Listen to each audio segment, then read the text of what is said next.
හැටළම අපි දැන් ගානට යමු. එක්තරා පාසලක අපොස සාමාන්‍ය පෙළ සමත් සිසුන් 60 දෙනෙක් පිළිබඳ තොරතුරු පහත වෙන් රූපයේ දැක්වේ. එතකොට අපිට කියනවා සිසුන් 60 දෙනෙක් ගැන.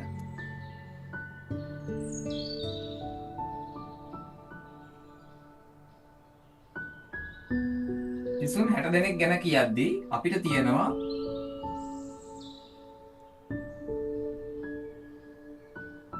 මෙතන ඉන්නවා ගැහැණු ළමයි. මෙන්න මේ වෘත්තයෙන් මේ රවුමෙන් ගැහැණු ළමයි ගැන කියනව නම් අපිට මෙන්න මේ කොටසෙන් කියන්නේ අපිට ගණිත විෂයට සම්මාන සාමාර්ථය හෝ ඊට වැඩි.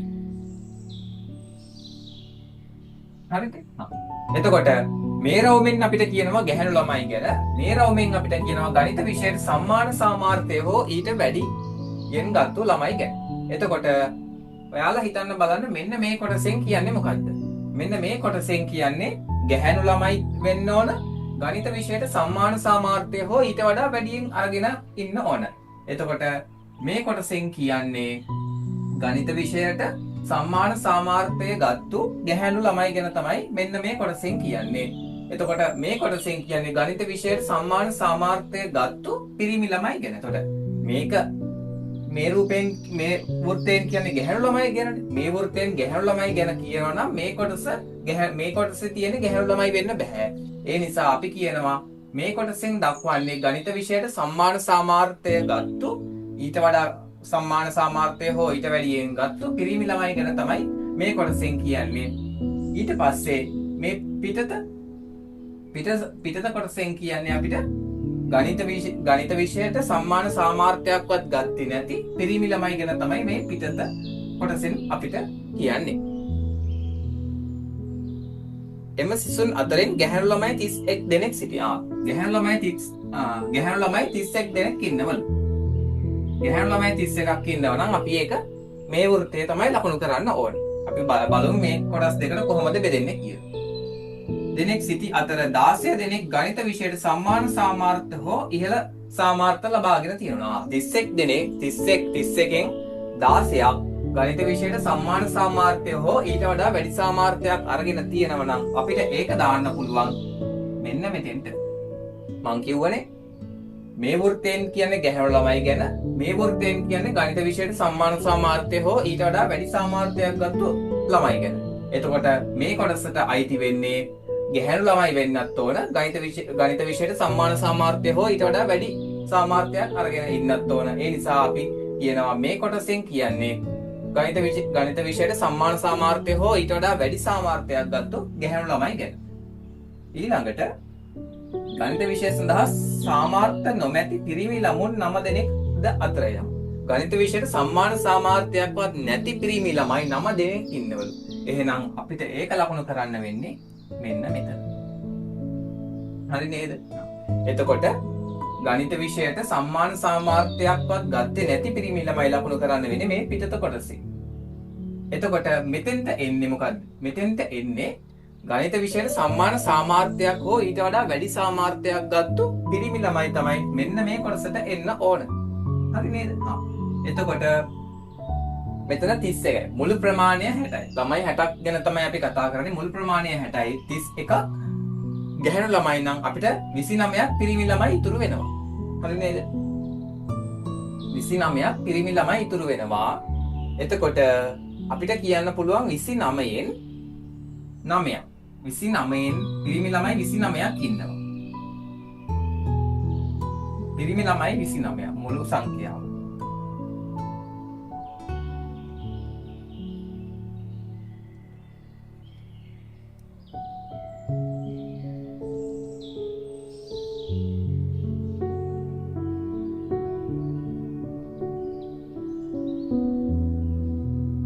ගැහැණු ළමයි 31.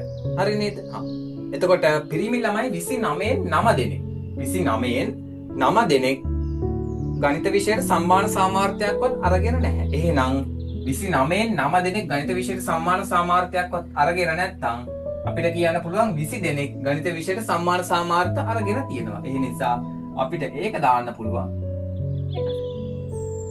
හරි නේද? 20යි 9යි 29ක් හැදෙනවනේ. ඊට පස්සේ මේ කොටසට මොකක්ද වෙන්න ඕනේ? මේ කොටසේ සම්පූර්ණ අගය 31යි. 31න් 16ක් ගියා. 16ක් ගියාම මෙතෙන්ට ඉතිරි වෙනවා 15. හරි නේද? මම ඔන්න ආයි කියලා දෙනවා. ගැහැණු ළමයි ඉන්නවා 31ක්. ගැහැණු ළමයි 31 දෙනෙක්ගෙන් 16ක් ගණිත විෂයට සම්මාන සාමාර්ථය හෝ ඊට වඩා වැඩි සාමාර්ථයක් අරගෙන තියෙනවා. ඒක ඒගොල්ලෝ දීලම තියෙනවා. ඒ නිසා අපි බැලුවා ගැහැණු ළමයි ඉන්නේ මේ රවුමේ. ගණිත විෂයට සම්මාන සාමාර්ථයක් හෝ ඊට වඩා වැඩි සාමාර්ථයක් අරගත්තු ළමයි ඉන්නේ මේ රවුමේ. ඔය රවුම් දෙකම කැපෙන්න ඕන ගණිත විෂයට සම්මාන සාමාර්ථයක් හෝ ඊට වඩා වැඩි සාමාර්ථයක් ගත්තු ගැහැණු ළමයි නිරූපණය කරන්න නම් එහෙනම් අපි ඒ 16 දෙනා ලකුණු කරා මෙන්න මේ කොටසේ. හරි නේද? ඊට පස්සේ 31න් 16ක් ගියහම 15යි. මේ 15 දෙනා මේ ගැහැණු ළමයි 15 දෙනා ගණිත විෂයට සම්මාන සාමාර්ථයක්වත් ගත්තේ නැති ගැහැණු ළමයි 15 දෙනා තමයි මෙතනින් නිරූපණය වෙන්නේ. ඊට පස්සේ ඒගොල්ලෝ අපිට ආයි කියනවා ගණිත විෂයට සම්මාන සාමාර්ථයක්වත් ගත්තේ නැති පිරිමි ළමයි ඉන්නවලු 9 දෙනෙක්. ඒ 9 දෙනා අපිට ලකුණු කරන්න වෙන්නේ මේකද? නෑ. ඒකේ ඉන්නේ ගැහැණු ළමයිනේ. අපිට ඒකේ ලකුණු කරන්න බෑ. අපිට පුළුවන් මෙන්න මේ පිටත කොටසේ ලකුණු කරන්න. පිටත කොටසෙන් ලකුණු කරාම අපිට ඒකෙන් එනවා ගණිත විෂයට සම්මාන සාමාර්ථයක්වත් ගත්තේ නැති පිරිමි ළමයි ගැන. එතකොට දැන් අපිට තව එකක් ඉතුරු වෙන්නේ. ඒ තමයි ගණිත විෂයට සම්මාන සාමාර්ථයක් හෝ ඊට වඩා වැඩි සාමාර්ථයක් ගත්තු පිරිමි ළමයි කොහෙද ලකුණු කරන්නේ? ඒ කට්ටිය ලකුණු කරන්නේ මෙන්න මේ කොටසේ. මේ කොටසේ තමයි ගණිත විෂයට සම්මාන සාමාර්ථයක් හෝ ඊට වඩා වැඩි සාමාර්ථයක් ගත්තු පිරිමි ළමයි ඉන්නේ. එතකොට පිරිමි ළමයි ඔක්කොම 29ක් ඉන්නවා. 29න් 9ක් ගියා ගණිත විෂයට සම්මාන සාමාර්ථයක්වත් ගත්තේ නැති ගොඩට ඉතුරු වෙනවා 20 දෙනෙක්. ඒ 20 දෙනා දැම්මා ගණිත විෂයට සම්මාන සාමාර්ථයක් හෝ ඊට වඩා වැඩි සාමාර්ථයක් ගත්තු කොටසට. ඔන්න ඔය විදිහට තමයි වෙන් රූප සටහන අඳින්නේ. හරි. අපි බලමු පළවෙනි ප්‍රශ්නය. දී ඇති වෙන් රූපය ඔබගේ පිළිතුරු පත්‍රයේ පිටපත් කරගෙන එක් එක් පෙදෙස් වලට අයත් අවයව සංඛ්‍යා ලියා දක්වන්න. හරිනේ? අපි ඒක කරලා තියෙන්නේ. ඒකට අපිට ලකුණු 4ක් හම්බ වෙනවා.